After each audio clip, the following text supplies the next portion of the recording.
господарства розпочинаємо конференцію з представниками Президіуму Координаційної ради Республіки Білорусь з подаром міністром Павлом Латушко і з подаренням Ольгою Ковальковою. Шановні панство, zaczynamy konferencję prasową z przedstawicielami Rady Koordynacyjnej Republiki Białorusi, panem ministrem Pawłem Latuszko oraz panią Olgą Kowalkową. Konferencja będzie się odbywała w dwóch językach. Pan minister również rozmawia bardzo dobrze po polsku i jeżeli by Państwo chcieli później zadać jakieś pytania, to bardzo prosimy. Ale Państwo generalnie będą mówić w języku białoruskim, a później będzie runda pytań. Wtedy można będzie zadać pytanie i Państwo odpowiedzą. Jakby trzeba było pomocy w tłumaczeniu, to Pani Anastazja będzie dalej prowadziła konferencję i ona pomoże. Także Panie Ministrze, spadar minister, łaska, Wam słowo. Dziękuję serdecznie, dzień dobry Państwu. Jak Pan Aleksander powiedział, każdy może dostał również w tłumaczeniu w języku polskim i rosyjskim tekst mojego wystąpienia, pierwszego oświadczenia, które chciałbym teraz przeczytać po białorusku. Мы з вялікім шкадаваннем і болю ў сэрцы павінны заявіць, што ў Беларусі гвалт не перапыняецца. Улады пачалі жорстка падаўляць свой уласны народ 9 жніўня і не збіраюцца перапыняцца. Гэта не толькі арэшты, а таксама жорсткія затрыманні са збіццём мірных пакаёвых дэманстрантаў, якія зноў мелі месца учора. По наших дадзеных затрымана не менш чым 630 асобаў па ўсёй краіне, па Беларусі амаль 400 асобаў трапілі за краты. Гэты дзень ажыццяўляецца людзьмі без апазнавальных знакаў, без формы. Яны не прадстаўляюцца падчас затрыманняў, што з'яўляецца парушэннем дзеючага заканадаўства. Гэта людзі ў масках, у бронекамізэльках з дубінкамі, якія збіваюць перад затрыманнем людзей. Гэта недапушчальна ў ніводнай дэмакратычнай краіне, гэта недапушчальна ў Беларусі. Фактычна гэта проста бандытызм. З 9 жніўня у нас уже больш за 10 тысяч грамадзянаў, якія затрыманы альбо падвергнуты арыштаванню. Грамадзян, якія на сябе пазналі, што такое у двукосці, зразумела, пяшчотнае стаўленне беларускага ОМОНа. Я кажу пра гэта ў сувязі з учарашнімі словамі міністра Караева, міністра ўнутраных спраў у эфіры сталічнага тэлебачання. І гэтыя грамадзяне правялі як мінімум некалькі дзён, а таксама ўжо і месяцаў у турмах і ў следчых ізалятарах. Па нашых звестках больш за 450 асобаў грамадзянаў нашай краіны, а не толькі нашай краіны, мы ведаем, што і грамадзянаў Польшчы былі падвергнуты нялюдскім катаванням. На жаль, ёсць асобы, якія былі забіты і якія прапалі без звесткі. Выкарыстоўваючы дадзеную сітуацыю, дадзеную прэс-канферэнцыю, мы хацелі бы таксама выказаць словы ўдзячнасці польскаму ўраду, польскаму боку за тое, што некалькі дзесяткаў пацярпелых грамадзянаў Беларусі могуць атрымліваць лячэнне, медычную дапамогу і рэабілітацыю ў Польшчы. Але гвалт не абмяжоўваецца тым, што я сказаў вышэй. Гэта таксама арыштаванне грамадзянаў Беларусі па сфабрыкаваных справах, лідараў страйкаў, таксама актыўных удзельнікаў мірных дэманстрацыяў і руху супраціўлення, членаў, на жаль, Координаційнага савета, які мы прадстаўляем тут сёння. Арыштаваны па незразумелых абставінах прадстаўнікі бізнес-грамадскасці, бізнес-эліты, якія аказвалі падтрымку тым асобам, якія прымалі ўдзел у пратэстах. Дзесяткі крымінальных справаў, тысячы адміністратыўных справаў узбуджаны ў адносінах асобаў, якія пратэстуюць. 0, і гэта яшчэ раз хацеў бы падкрэсліць, крымінальных і адміністратыўных справаў у адносінах тых, хто выкрадае людзей на вуліцах, тых, хто катуе людзей у тазаках і следчых изоляторах, тых, хто ўжывае празмерны гвалт, увогуле гвалт у адносінах грамадзянаў Беларусі. Мы казалі ўжо неаднойчы, што права ў Беларусі памерла, яно перастала функцыянаваць. Фактычна лінія права перапынена ў Рэспубліцы Беларусь. Гэта датычна Канстытуцыі, крымінальна-працэсуальнага кодекса, адміністратыўна-працэсуальнага кодекса, выбарчага заканадаўства і іншых заканадаўчых актаў Беларусі. Суды і пракуратуры фактычна штампуюць крымінальныя справы, вырокі, прысуды, запрашаюцца ў якасці сведкаў невядомыя людзі ў масках, якія нават падчас судовага разгляду не здымаюць свае маскі. Гэта ўвогуле не паддаецца ніякім каментарам з пункту гледжання адкрытасці судовых працэсаў. Беларусь – гэта адзіная дзяржава ў Еўропе, а можа і ў свеце, якая сваіх грамадзянаў не пускае назад на радзіму. Я тут кажу пра найбольш яскравы прыклад архіепіскапа Тадэуша Кандрусевіча, кіраўніка каталіцкай царквы ў Беларусі, які быў не ўпушчаны на мінулым тыдні ў Беларусь. Грамадзян Беларусі высылаюць з краіны. Спачатку спецслужбы вывезлі ў Літву Светлану Ціхановскую, а некалькі дзён таму назад тут прысутную Вольгу Кавалькову выкінулі, прабачце за такія словы, на тэрыторыі Польшчы. Толькі што нам стала вядома некалькі хвіліну, гадзіну таму назад, што ў цэнтры Мінска невядомымі была выкрадзена і Марыя Калеснікава, член прэзідыума Координацыйнага савета. Яна знікла, і з ёй сувязь таксама страчана. Знік і віцэ-прэзідэнт кампаніі ЕПАМ, сусветна вядомай кампаніі. Таксама мы яшчэ не усталявалі кантакт з шэрагам іншых членаў Координацыйнага савета. Мы можам падсумаваць, што 4 члены прэзідыума Координацыйнага савета знаходзяцца за мяжой, 2 за кратамі. На свабодзе на сённяшні дзень, дакладна нам вядома, знаходзіцца толькі адзін Максім Знак. У сувязі з дадзеным мы плануем узмацніць дзейнасць, міжнародную дзейнасць Координацыйнага савета, каб сотні тысяч, мільёны грамадзянаў Беларусі, якія выходзяць на вуліцы беларускіх гарадоў, не адчувалі сябе кінутымі міжнародным супольнасцю, і тыя, хто вядзе зараз актыўную грамадскую пазіцыю у адносінах да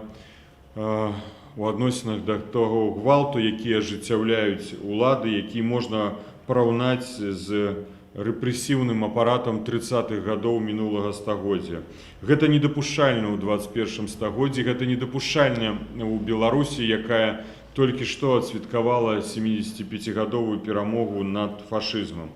Мы, конечно, будем патрабаваць, каб усе гэтыя справы былі перапынены, і мы патрабуем, каб рэпрэсіі былі спынены, каб палітычныя вязні былі звольненыя, бо калі мы не вырашым гэтае базавае пытанне, казаць пра магчымы дэмакратычны адкрыты працэс новых выбараў немагчыма. Але мы таксама ставім гэтае патрабаванне далей, што выбары, якія мелі месца 9 жніўня ў Беларусі, не адпавядаюць заканадаўству Рэспублікі Беларусь, яны сфальсіфікаваныя і павінны адбыцца новыя выбары прэзідэнта краіны. Мы плануем падтрымліваць кантакты з Еўрапейскім Саюзам, таксама мы будзем ініцыяваць кантакты з Расіяй і Злучанымі Штатамі Амерыкі. Гэта тое, што я хацеў бы сказаць. Зараз я перадаю слово для Вольгі. Добрый дзень усім. Некалькі асноўных момантаў. Асноўнае, што патрабуе сёння беларускі народ, і асноўнае, што патрабуе Координацыйная рада, гэта закон. Гэта прававая дэмакратычная дзяржава. Згодна з Канстытуцыяй Рэспублікі Беларусь, кожнаму грамадзяніну Беларусі гарантуецца права на мірны сход. Кожнаму грамадзяніну гарантуецца права на свабоду перакананняў і іх агучвання, права на атрыманне інфармацыі, праўдзівай і даставернай. Таксама Канстытуцыя гарантуе нам права выбіраць і быць абранымі ва ўсе органы улады. І тое, што адбываецца сёння ў Беларусі пасля 9 жніўня, гэта незаконныя дзеянні ў дачыненні да ўсяго беларускага народа і людзей, якія дзейнічаюць абсалютна законнымі метадамі. Тыя рэпрэсіі, затрыманні, гвалтаванні, збіенні супрацоўнікамі міліцыі і людзьмі у штатскім, яны абсалютна недапушчальныя. І калі нашы органы ўлады кажуць аб тым, што вы павінны падпарадкоўвацца законным патрабаванням супрацоўнікаў міліцыі. Я кажу, дзеянні супрацоўнікаў міліцыі і людзей, якія не прадстаўляюцца сёння ў Беларусі, незаконныя. Фактычна, учорашнія падзеі таксама падкрэсліваюць тую сітуацыю, якая адбываецца ў Беларусі ўжо 2 тыдні. Людзі у штатскім б'юць вокны, збіваюць людзей дубінкамі, не прадстаўляюцца, не прад'яўляюць ніякіх патрабаванняў законных. Зараз у Беларусі адбываюцца рэпрэсіі супраць народа, тымі людзьмі, якія павінны забяспечваць бяспеку гэтых людзей. Координаційная рада асуджае ўсе гэтыя дзеянні, таксама асуджае тыя рэпрэсіі, якія адбываюцца ў дачыненні да сябраў координаційнай рады. Як сёння ўжо было сказана, што Марыя Калеснікова таксама была выкрадзена ў цэнтры горада і ее месцазнаходжанне зараз невядомае. Супраць Ліліі Ўласавай заведзена крымінальная справа. Сергей Дылеўскі знаходзіцца пад арыштам. Я была вывезена беларускімі ўладамі з тэрыторыі Беларусі і хачу у Беларусь вярнуцца на абсалютна законных падставах. Тое, што адбываецца сёння у дачыненні да беларускіх грамадзян, гэта 2 прэцэдэнты. Першы вываз Святланы Ціхановскай, вываз мяне з тэрыторыі Беларусі гвалтоўным чынам. І другое, гэта не дапушчэнне на тэрыторыі Беларусі сваіх грамадзян, як гэта адбываецца з панам Тадеушам Кандрусевічам. Гэта недапушчальна. Закон павінен быць у першую чаргу ў Беларусі. Канешне ж, мы ўсе ўдзячныя, я ўдзячна ў першую чаргу ўсім беларусам і ўсім тым, хто падтрымлівае нас за мяжой, бо без гэтага ўплыву, без вашага ўздзеяння і маё вызваленне таксама было б немагчыма, і мы павінны працягваць гэта змаганне і казаць аб тым, што дзеянні супрацоўнікаў міліцыі сёння выходзяць за межы закона. І ўсе гэтыя людзі, якія вядуць гэтыя рэпрэсіі, яны павінны быць прыцягнуты да адказнасці. Ніхто не павінен быць безнаказаным. І калі адбываецца такое, што за 2 тыдні ні адна крымінальная справа супраць супрацоўнікаў, якія ажыццяўляюць рэпрэсіі, не заведзена, а мы бачым кожны дзень затрыманне сотняў беларусаў, які выходзяць на абсалютна мірныя масавыя акцыі пратэсту супраць гэтага беззаконня, мы разумеем, што ў краіне дзейнічае абсалютная банда, якая проста катуе сёння ўвесь беларускі народ. Такога не павінна быць. Мы павінны разумець, за што нас затрымліваюць, мы павінны разумець, за што мы арыштаваны і за што нас судзяць. Гэтага нічога не адбываецца. Все людзі, якія сёння знаходзяцца ў вязніцах, затрыманыя, яны затрыманыя за сваё палітычнае перакананне. Гэта рэпрэсіі супраць тых людзей, якія маюць розныя меркаванні. Ведаеце, у меня есть меркаванне, адзіная моя вина у тым, што я не падтрымліваю палітыку Александра Лукашэнкі. Ёсць людзі, якія яго падтрымліваюць, але я паважаю іх пазіцыю. Я паважаю ўсіх людзей, якія маюць розныя меркаванні. Мы сёння адзін народ, мы адзіныя у тым жаданні жыць у прававой дзяржаве, і ні да каго з грамадзянаў Беларусі не павінна быць гвалтоўных дзеянняў, незалежна ад іх палітычных перакананняў. Закон мусіць дзейнічаць. Канстытуцыя, пра змену якой мы кажам, павінна дзейнічаць сёння ў Беларусі. Але гэтага не адбываецца. І беларускі народ сёння гэтага патрабуе. Пакуль гэтыя патрабаванні беларускага народу не будуць выкананыя, камфортнага жыцця ва ўсёй краіне не будзе адбывацца. Таму ўлады павінны пачуць беларускі народ, які абсалютна мірна хоча павагі да сябе, бо тое, што адбываецца на крэсцінах, гэта прыніжэнне чалавечага дастоинства. Гэтага не павінна быць ні ў адной краіне свету. І за гэта змагаюцца сёння беларусы, за павагу і любоў да сябе, да сваёй краіны. І сёння важна адзначыць, што асноўная наша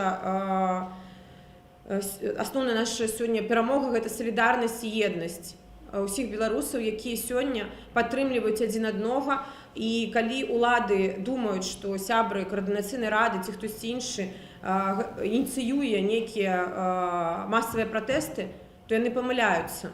Беларускі народ пасля 9 жніўня адчуў вось гэтае прыніжэнне, калі ему агучылі 80% лічбы. І ён сёння выходзіць не таму, што іх хтосьці кудысьці запрашае, а таму, што ён адчувае, што яго правы ўжо колькі гадоў яны нікому не патрэбныя ў Беларусі, тым больш уладам, якія павінны прадстаўляць іх інтарэсы. І тыя сітуацыі, якія адбываюцца ўнутры прадпрыемстваў, унутры студэнцкага аб'яднання, гэта сітуацыі знізу. І людзі будуць патрабаваць да сябе павагі, пакуль улада не выканае іх патрабаванняў. І гэта будзе адбывацца незалежна ад таго, якія рэпрэсіі яны будуць працягваць супраць людзей, якія кажуць пра дыялог і пра размову з народам. Мы выкарыстоўвалі толькі адкрытыя, законныя метады і размовы. І мы патрабуем ад уладаў змянення, бо без разумення іх дзеянняў мы не зможам далей камфортна жыць у Беларусі. Дякую.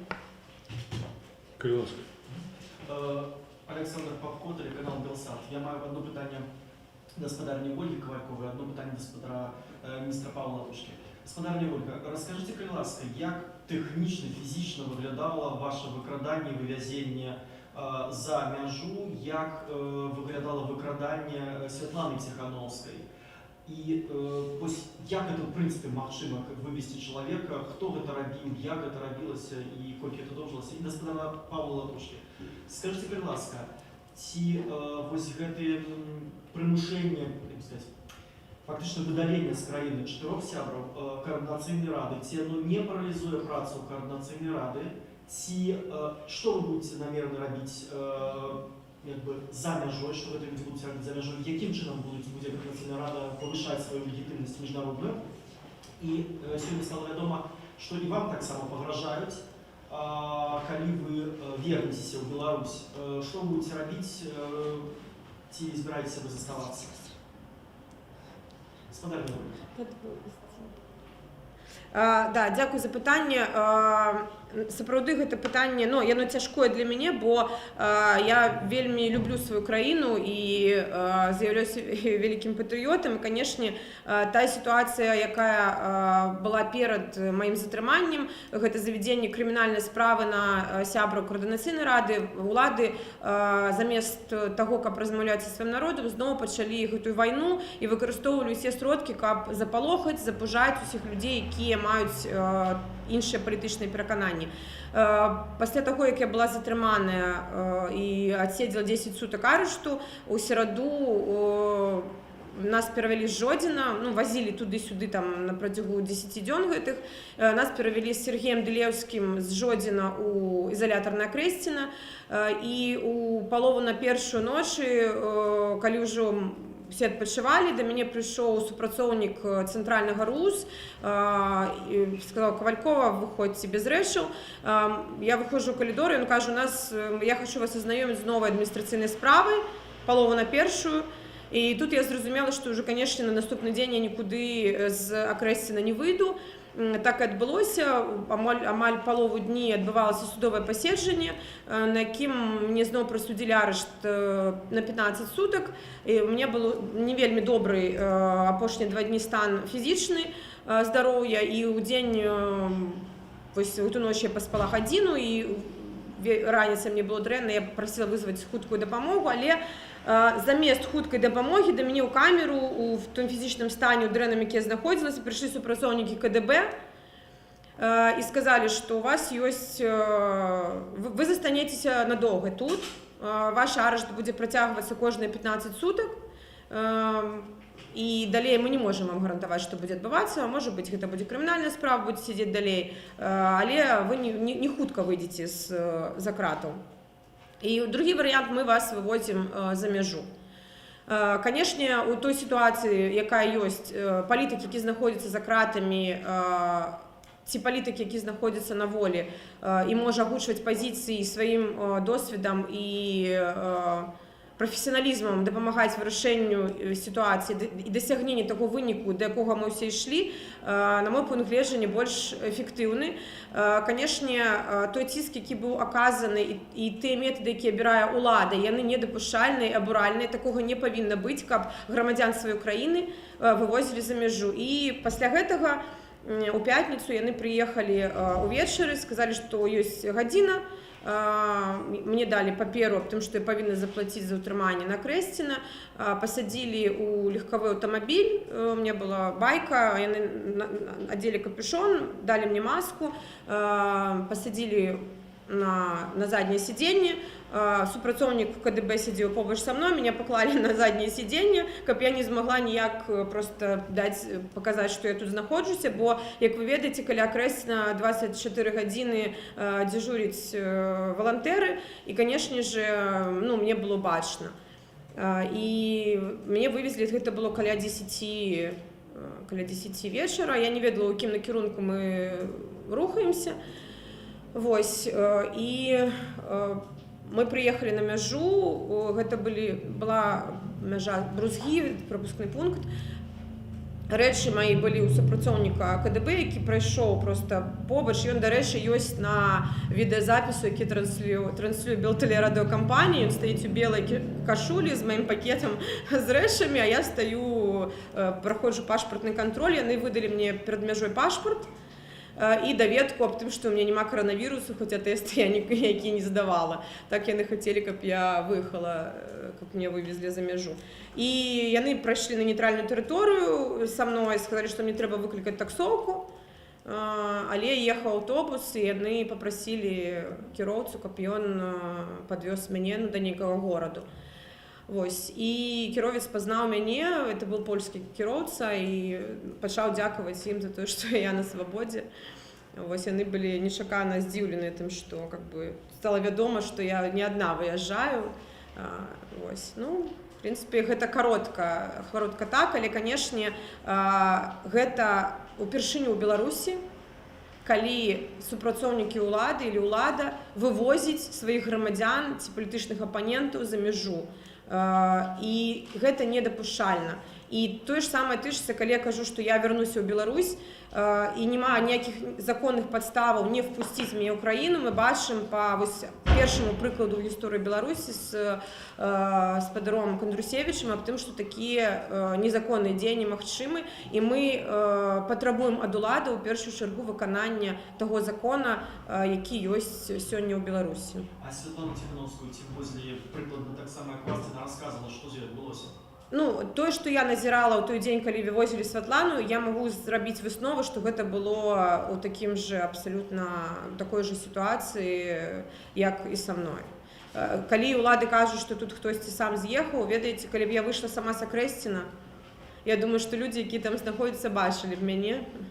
Таму это, канешне, яны дзейнічаюць, і гэта пра наше права на атрыманне інфармацыі, і тыя паклёпы, якія гучаць з іх боку, яны таксама абсалютна недапушчальныя, і гэта таксама сфера, якая павінна ў Беларусі змяняцца. Гэта манапалізацыя СМІ, гэта даставерная інфармацыя, і гэта праўда, якую мы хочам чуць з каналаў, бо ўсё тое, што адбываецца, і праца супрацоўнікаў міліцыі, і Белтэлерадыёкампаніі, аплачваецца з падаткаў беларусаў.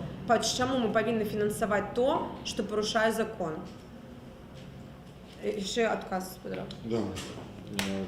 Некалькі словаў, што адбылося са мной. Вы ведаеце, што напярэдадні ўступлення ў Коордынацыйны савет у адносінах да мяне ажыццяўляўся вельмі моцны ціск з боку супрацоўнікаў спецыяльных службаў, каб я не ўваходзіў у склад Коордынацыйнага савета. Пазней ён працягваўся ў першы дзень паседжання, ўсе наступныя дні.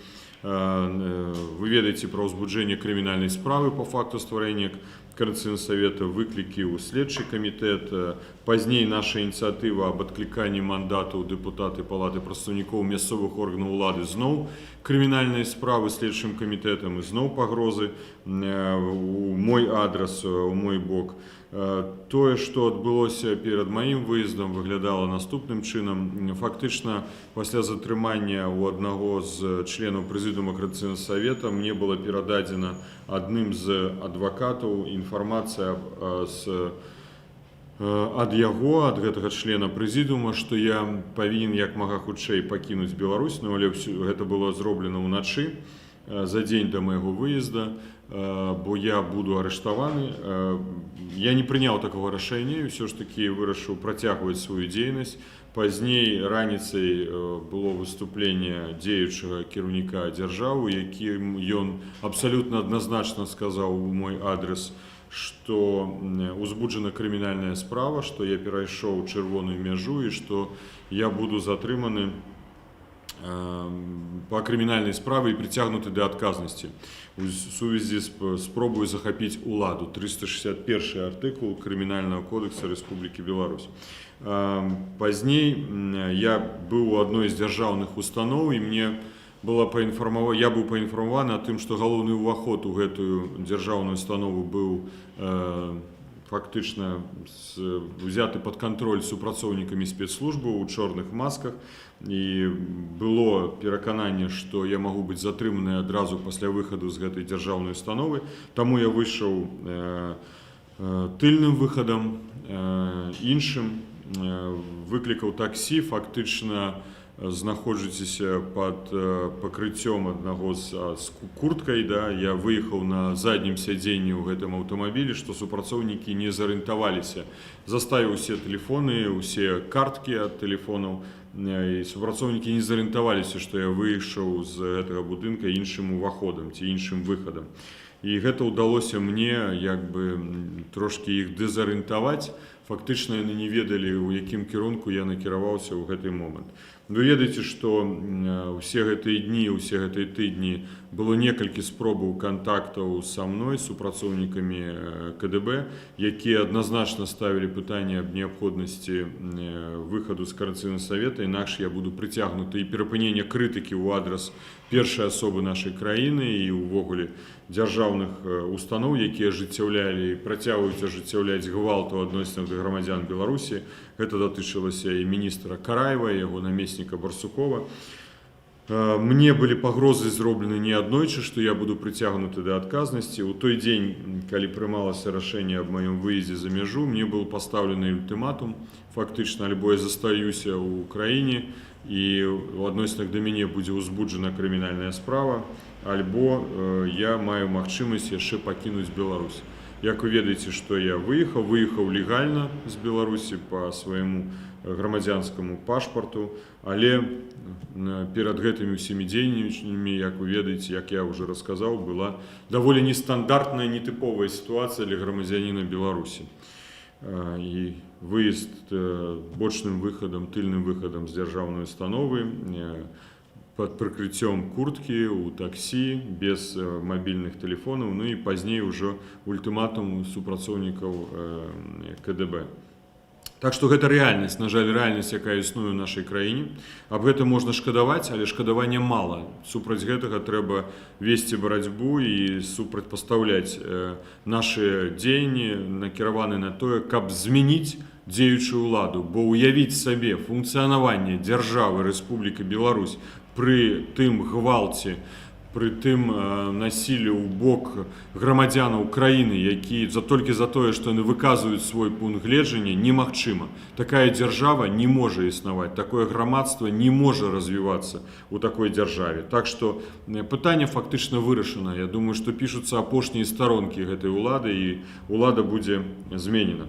Што тычыцца падыходу аб далейшай дзейнасці прэзідыума Координаційнага совета, усе апошнія...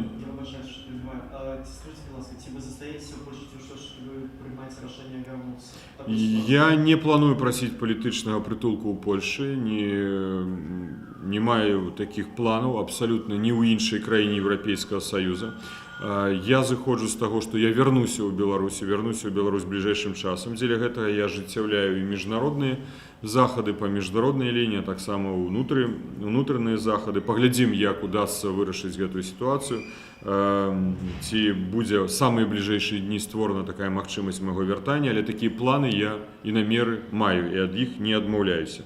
Што тычыцца дзейнасці каардынацыйнай рады, у радзе у асноўным складзе ішла дыскусія, бо фактычна, калі мы будзем адклікаць паўнамоцтвы ў членаў Координацыйнага савета, тым больш прэзідыума ў сувязі з тым, што яны вымушаны з'ехаць і вывезены за мяжу, калі мы будзем перапыняць гэтыя паўнамоцтвы ў сувязі з тым, што яны затрыманыя, мы фактычна даем уладзе магчымасць, што кожны новы член прэзідыума можа быць затрыманы альбо вывезены за мяжу, і так можна працягвацца бясконца. Але трэба браць пад увагу наступнае, што ёсць прэзідыум, ёсць каардынацыйны савет, і каардынацыйны савет правамоцны прымаць усе рашэнні. І зараз рашэнні ў каардынацыйным савеце прымаюцца менавіта асноўным складам каардынацыйнага савета, у які ўходзіць некалькі дзесяткаў асобаў.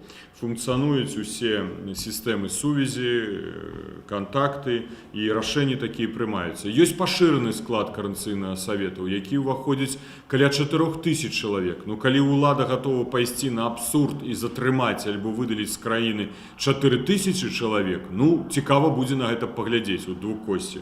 Я думаю, што гэта абсалютна нерэальна. Таму Координацыйны савет працягвае сваю дзейнасць, і наша галоўная мэта знайсці выхады з гэтай крызіснай сітуацыі унутрыпалітычнай, але сёння ўжо і унутраэканамічнай крызіснай сітуацыі, якая склалася ў нашай краіне. Якія маю планы на бліжэйшы час? Вы ведаеце, што я правёў шэраг сустрэчаў з кіраўніцтвам Польшчы і канцелярыі прэзідэнта, прэм'ер-міністра, з прадстаўнікамі кіраўніцтва парламента, дэпутатамі Еўрапарламента. Таксама аналагічныя сустрэчы адбыліся і ў Літве.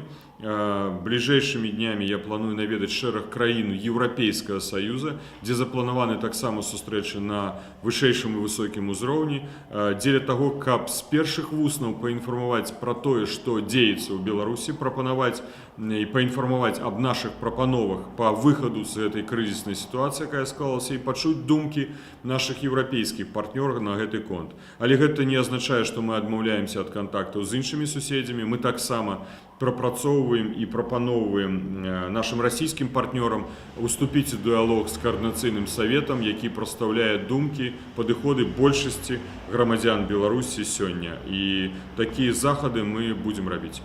Дзякуй вялікі. Здравствуйте, меня зовут Кудаков, детский телевизор.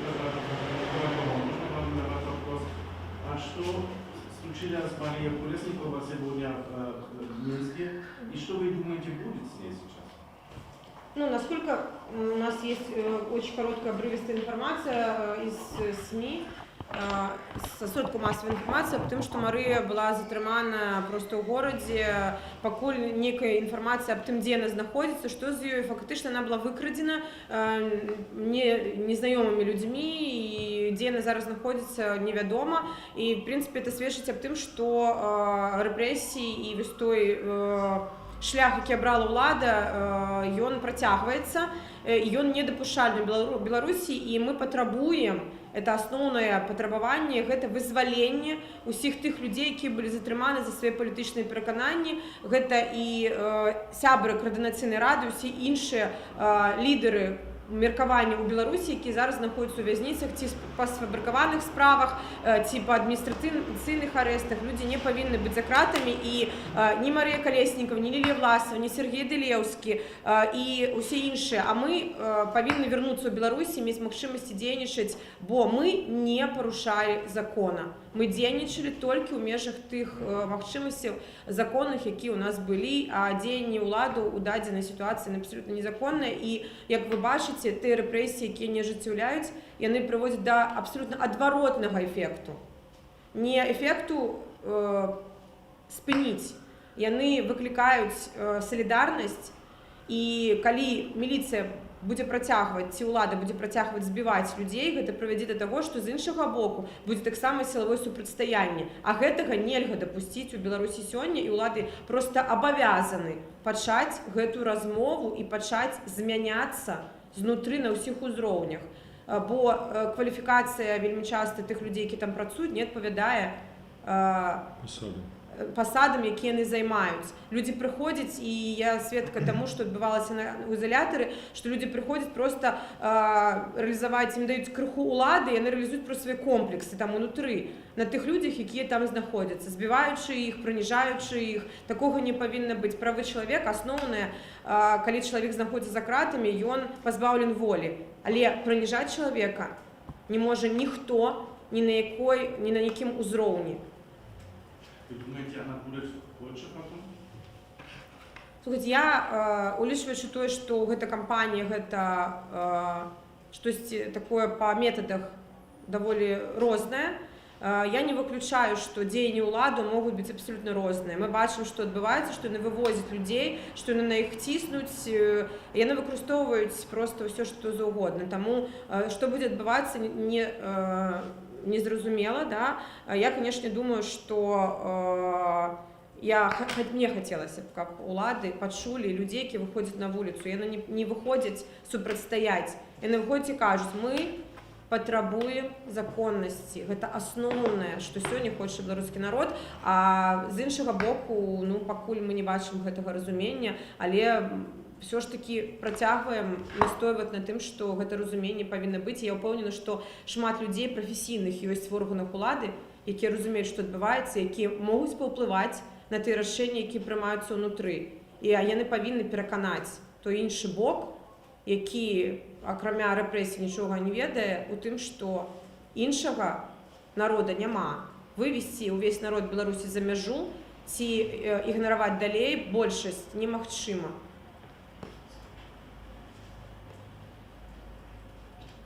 Кириловск. Нема? Тут я еще задал питание. Вы сказали, что, на вашу думку, что все хутко скончится. З іншого боку, ми бачимо, що апарат вертикаль плюс силовые структуры вельми монолитные. И прикладов людей, які зробили так, як ви, вельми мало. Фактично один випадок. Питание такое, что, может быть, как раз это и не так хутко. Чому ви лічите, що так хутко, що поки не бачите, як режим, особливо вертикальної влади, вона почала сипатися? По-перше, ментально у белорусов уже... Там до камер можуть колеги Да, по-перше, я хотел бы сказать, что ментально белорусы уже изменились, у іх уже перайшоў пералом, яны ніколі уже не пагадзяцца жыць у той Беларусі, якая была яшчэ учора, каб парушаліся іх правы, каб не улічваўся іх голас, каб ён не лічыўся ўвогуле і фактычна ігнараваўся. Гэта першая падстава для хуткіх зменаў. Другое, мы павінны разумець, што асноўнай прычынай пратэсных акцый, якія працягваюцца, вы ведаеце, што учора па розных ацэнках удзельнічала 100-150 тысяч грамадзянаў, па ўсёй краіне зарэгістравалася на интернет-платформе «Голос» каля 170-180 тысяч человек, показывае, што гэта массовая актыўнасць людзей прымаць удзел у маніфестацыях не перапыняецца. І фактычна улады, як зноў-такі, калі пішуць гэтыя чорныя старонкі сваёй гісторыі, яны стымулююць людзей яшчэ больш і больш выхадзіць на вуліцы. Першыя пратэсныя акцыі – гэта незгода з фальсіфікацыяй выбараў. Вторыя пратэсныя акцыі – гэта гвалт у адносінах да звыклых грамадзянаў на вуліцах Мінска і многіх гарадоў Беларусі у следчых ізалятарах. Трэцяй фазай пратэснай акцыі гэта будзе, безумоўна, сацыяльна-эканамічная сітуацыя, якая драматычна развіваецца ў Беларусі. Паглядзіце, што дзеючы кіраўнік краіны у суботу збірае нараду, якую ён прысвячае з членамі Сайта бяспекі менавіта пытанням эканамічнай сітуацыі ў краіне. Нам не паказваюць статыстыку, рэальную статыстыку развіцця эканомікі Беларусі. Як, дарэчы, не паказвалі статыстыку па ковіду.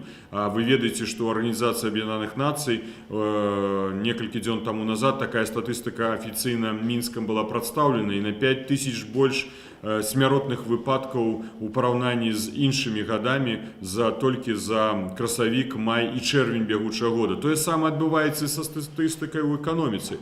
Рэальная статыстыка паказвае гэта драматычнае павелічэнне унутранай запазычанасці ў краіне, бюджэтнага дэфіцыту, гэта немагчымасць пакрыцця знешніх крэдытаў, гэта неабходнасць прыцягнення знешняга фінансавання, якое ніхто не дае, гэта ціск на нацыянальны рубль беларускі, гэта памяншэнне рэальных заробкаў людзей і адначасова павелічэнне коштаў прадуктаў, тавараў у магазинах. Гэта толькі некалькі фактараў, якія называю, могуць стаць наступным этапам менавіта пратэсных акцый. Але такімі імпульсамі можа стаць і плануемое подписание дорожной карты з Российской Федерации, необходимость проведения инаугурации, калі ўсё ж таки не абраны, але самапрызначаны прэзідэнт прыме рашэнне інаугуравацца ў якасці прэзідэнта. Гэта таксама будуць дадатковымі імпульсамі. Усё гэта кажа пра тое, што старонкі дзеючай улады скончваюцца. І калі будуць працягвацца такія дзеянні, як сёння, як учора, гэта ўсё будзе толькі приспешивать процесс. Александр Павко, Белсат, одно докладняюче питання. Ви казали про те, що за межою знаходяться 4 сябри координаційної ради з 7. Сябров самой рады, Президиуму. не казав, Павло не казав президиуму. Мінавіта координаційна рада, Да. говорка йде не про президиум. Зрозуміло. І тоді друге докладняюче питання. Все ж таки ви кажете про те, що координаційна рада буде протягувати свою діяльність, буде протягувати, закликати влади до діалогу о передачі влади. Скажіть, будь ласка, яким чином це буде ажыццяўляцца? Ну, гэта ёсць розныя метады. Зразумела, што Координацыйная рада не заклікае праводзіць маніфестацыі, але маніфестацыі, вось той ж казала Вольга, фактычна самаарганізуецца. Людзі самаарганізуюць сваю пратэсную актыўнасць. І яна ўжо фактычна мае абсалютна стабільныя, ясныя, зразумелыя формы і спосабы самарэалізацыі. Ёсць шэраг накірункаў дзейнасці Координацыйнага савета, звязаных з групамі ў розных сферах. І гэта медычная сфера, гэта спартыўная сфера, гэта страйкавыя камітэты і гэтак далей. Гэта таксама працэс самаарганізацыі, бо Координацыйная рада з аднаго боку бачыць гэтае развіццё, але можа непасрэдна не ўплывае на яго, але ўсё ж таки аналізуе гэтую сітуацыю і паказвае гэта таксама ўладам.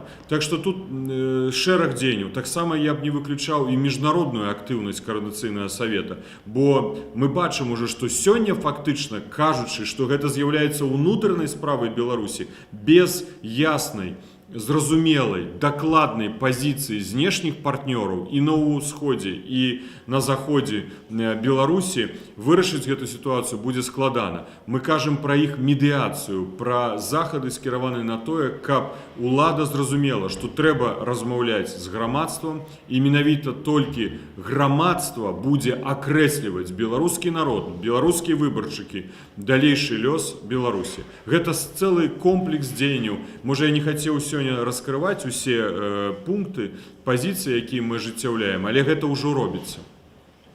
Я б, напевно, додала, що коли ми бачимо, що відбувається у Білорусі, люди, не маючи лідерів, самоорганізовуються.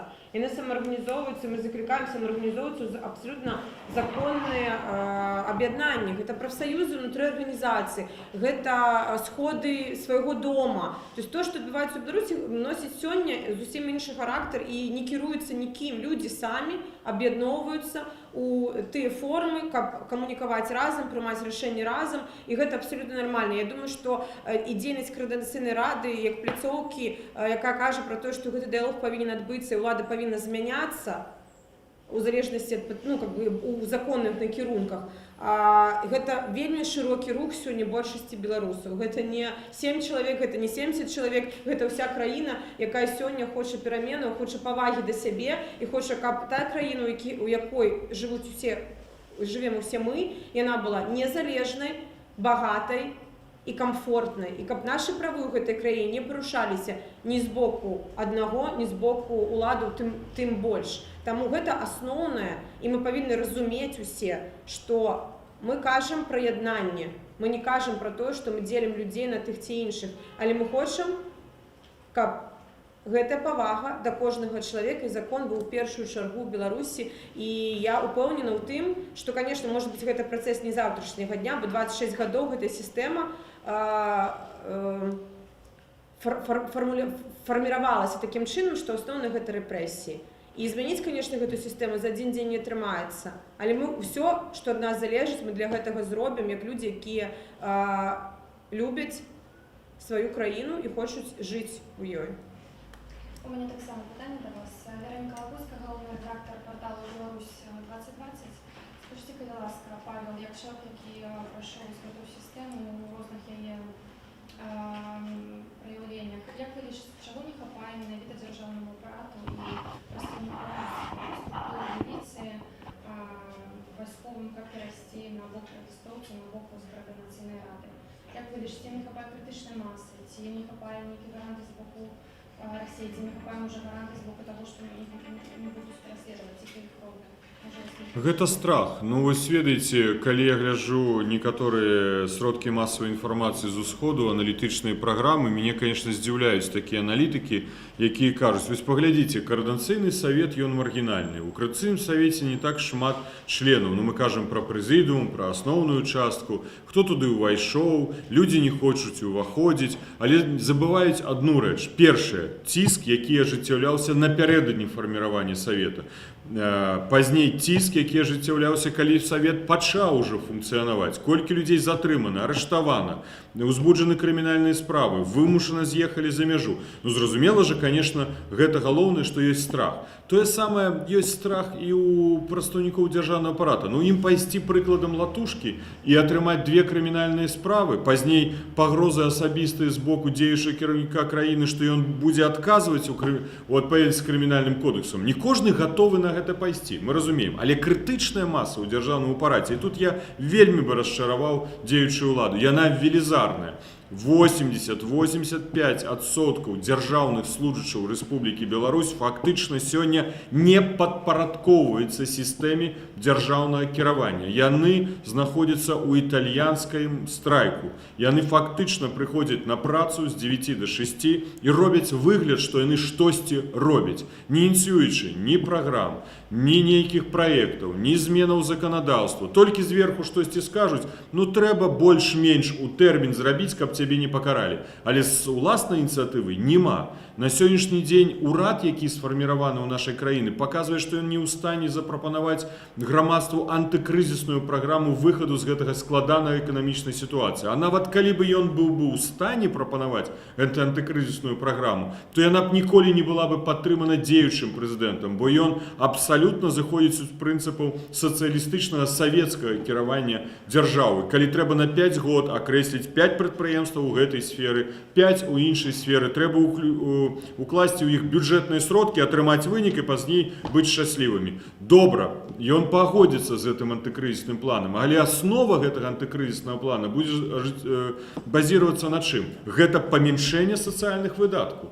Фактычна выхаду няма. Гэта эканомія бюджэтных выдаткаў. Бо як можна выйсці з павелічэннем бюджэтных выдаткаў з крызіснай сітуацыі? Якім чынам трэба замяніць эканоміку, каб замежныя інвестары зноў зацікавіліся Беларусю, каб нашыя кампаніі з замежным капіталам, бо это нашыя кампаніі, але капітал замежны, не з'язджалі з Беларусі, што мы бачым зараз, каб беларускія кампаніі рэінвеставалі ў эканоміку Беларусі, бо ўсе гэтыя працэсы перапыненыя, разумееце? Так што это ўсё будзе стымуляваць змены ў Беларусі. А дзяржаўны апарат, бо это мои контакты паказваюць, я іх ведаў яшчэ да гэтых падзей 9 жніўня, і пазней, калі я выйшаў перад тэатрам, выступіў за сваротам, пазней на плошчы, калі быў, колькі я атрымаў тэлефонных званкоў, смс-аў і да гэтай пары атрымліваю.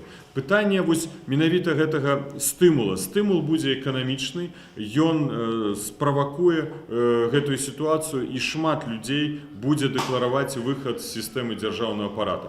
Другой бок, конечно, чаму гэта не адбываецца? Дзяржаўныя служачыя больш-менш атрымліваюць яшчэ сёння заробкі. І яны думаюць, калі зменіцца ўлада, мы ж нічога злачыннага не рабілі. Мы ж не рабілі злачынству. Крові ці некага гвалту з нашых рук не было. Значыцца, хутчэй за ўсё, новая ўлада прыме іх. І зразумела, бо прафесіяналы патрэбны кожнай дзяржавы, іх не мяняюць. Але яны будуць стаяць перад выбарам ўсё больш і больш. Кожнага дня, наступнага дня, ці зрабіць гэтае злачынства, ці пайсці на парушэнне заканадаўства. І вось тады атрымліваецца маральны выбар. І я перакананы, што шмат з іх пачне гэты маральны выбар рабіць у бок грамадства.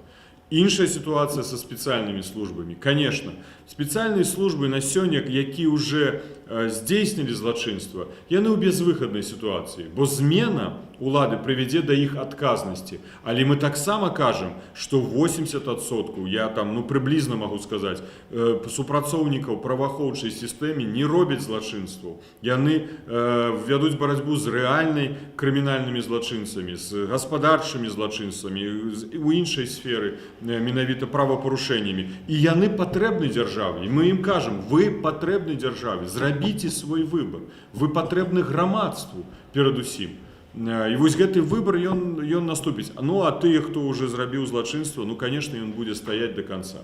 Можа, тут варта падумаць нейкую прававую формулу, ёсць такое яўка спавінная, да, і тады можна глядзець пра найбольш мяккія формы адказнасці, але гэта ўжо працэс дыялогу ў рамках грамадства. Не парушайце закон, не будзе адказнасці. Хтось ще має питання? Дякую вялікі. Дякую. Дякую.